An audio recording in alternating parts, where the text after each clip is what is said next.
Welcome back to our channel where the shadows come alive and nightmares become reality. Sit back, grab a blanket, and prepare to be terrified. Jack was a mechanic who worked at a junkyard, tasked with disposing of old and damaged cars. One day, he came across a vehicle that had been involved in a recent tragic accident.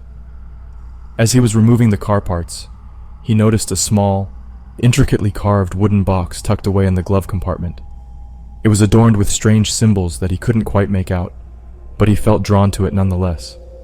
Without thinking, he pocketed the box and took it home.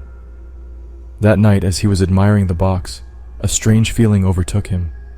He could sense an energy emanating from the box, and he felt like he had stumbled upon something that should have remained hidden. As he tried to put the box away, his fingers wouldn't cooperate. They seemed to be stuck to the box, unable to let go. Suddenly the box opened by itself, and a cold chill ran down his spine. He tried to close it, but the lid wouldn't budge.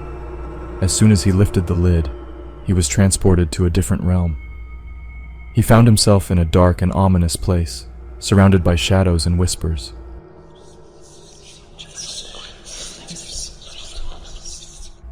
A ghostly figure appeared before him, its eyes glowing with an otherworldly light.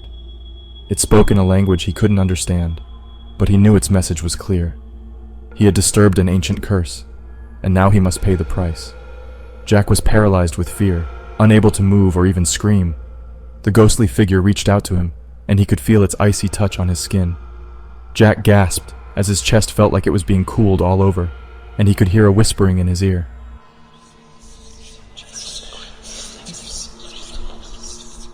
It was wispy and unintelligible, as if it was speaking another language, but somehow he could understand.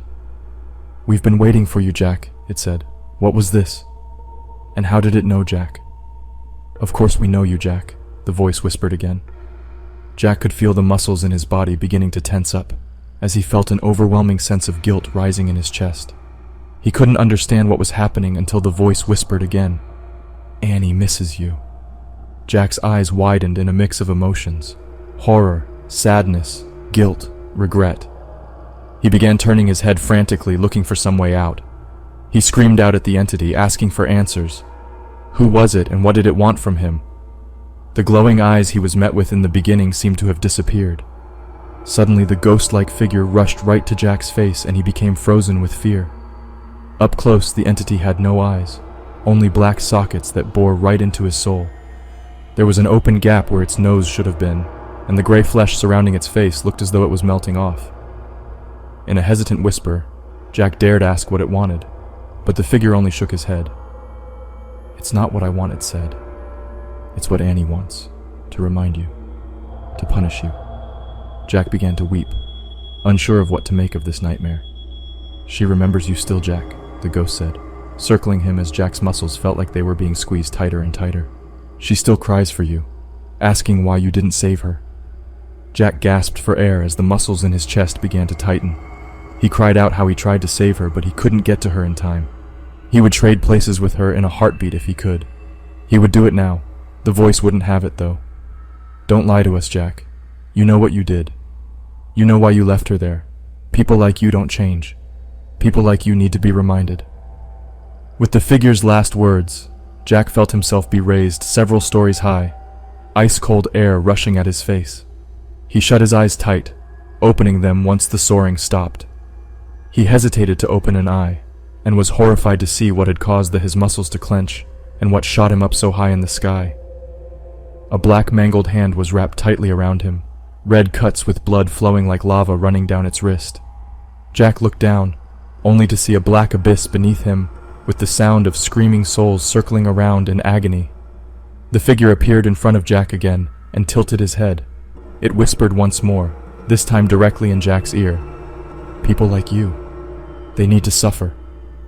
With that, the mangled hand released Jack, and he felt his body rushing towards the abyss with nothing to break his fall. Just as he thought it was all over, he woke up in his bed, covered in a cold sweat. It had all been a nightmare, but as he looked down at his hand, he saw the strange symbols etched into his skin. The curse had already taken hold, and he knew it was only a matter of time before it would drive him mad. From that day on, Jack was plagued by nightmares and visions of the cursed box and of Annie. He began to make mistakes at work and pushed away those he loved. It was as if the curse was slowly driving him mad. As the curse's hold on Jack grew stronger, he began to feel as though he were a passenger in his own body.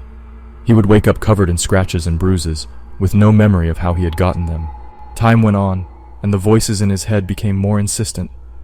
They would tell him to hurt those around him, and he found himself unable to resist their commands. He started to lash out at his loved ones and friends, driven by the curse's malevolent influence. It started with small things like verbal abuse and temper tantrums. But as the curse's power intensified, so did Jack's actions. He would become violent, hitting and throwing objects at those around him. He would say things that he knew would hurt them deeply, with no remorse. One night, as the curse's hold on Jack grew stronger, he was consumed by an overwhelming rage. The voices in his head were louder than ever, urging him to hurt those around him. He tried to fight them off, but the curse's power was too strong. That's when he saw his best friend Ryan, someone he had known for years, and who had always been there for him. But as he looked at him, something inside him snapped. The curse took over completely, and he attacked Ryan with an intensity that he had never felt before. He could see the fear and pain in their eyes as he hit them, over and over again. The voices in his head were screaming with pleasure, urging him to keep going. But as he looked at what he had done, the horror of it all finally hit him. He was filled with an overwhelming sense of shame and disgust at what he had become. As he dragged Ryan's body to the lake by his house, Jack felt a strange mix of disgust and horror, but it was paired with a senile happiness and adrenaline, as if he wanted to do it again. But Jack would never allow it. He threw Ryan's body into the lake and watched it sink, fighting the electric feeling in his chest that begged him to do more. From that moment on, Jack became a recluse. He was too afraid of what he might do to others to leave his home. But even in his own sanctuary, he was tormented by the curse. The voices in his head grew louder, the apparitions more frequent. One night, as Jack lay there in complete silence staring at the ceiling, he heard her, a small voice calling out to him. He sat up straight in his bed, and standing at the foot of his bed was a girl with blonde curls and a white dress. Annie.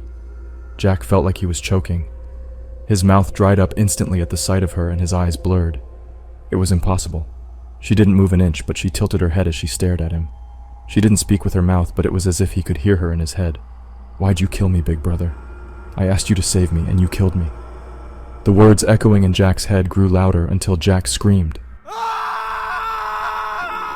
He cried out an apology, begging her to forgive him. He was a different man back then. It was just one drink too many. He didn't know what he was doing, what he had done. A small smile grew on Annie's lips. It was sadistic almost, but the voice in his head calmed down. "I forgive you, Jack."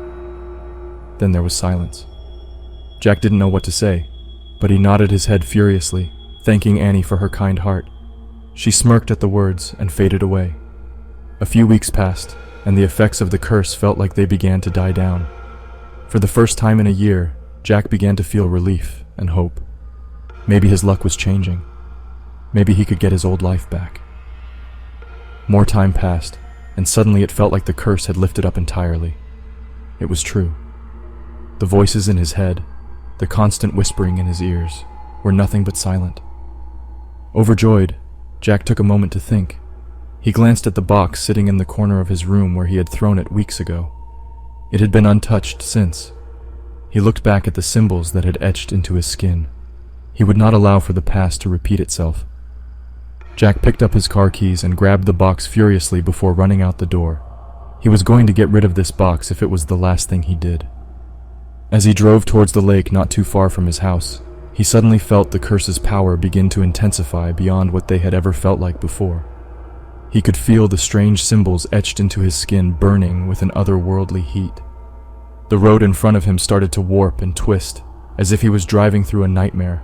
Suddenly, he lost control of the car. The steering wheel felt like it was moving on its own, and the brakes didn't respond when he pressed them. The car swerved off the road and crashed into a tree, sending him flying forward. He hit his head on the steering wheel, and everything went black. When he came to, he found himself trapped in the car. The curse had taken over completely, and he was unable to move. He could feel a presence in the car with him, a ghostly figure that whispered in his ear, Its voice was cold and menacing, promising to take him to the other side, to see Annie. He struggled against the curse's hold, but it was too powerful. The ghostly figure grew stronger, and he could feel it wrapping its icy fingers around his neck. Just when he thought it was all over, the curse released its hold on him. The ghostly figure disappeared, and he was left alone in the wreckage of his car. The emergency responders arrived on the scene, but it was too late.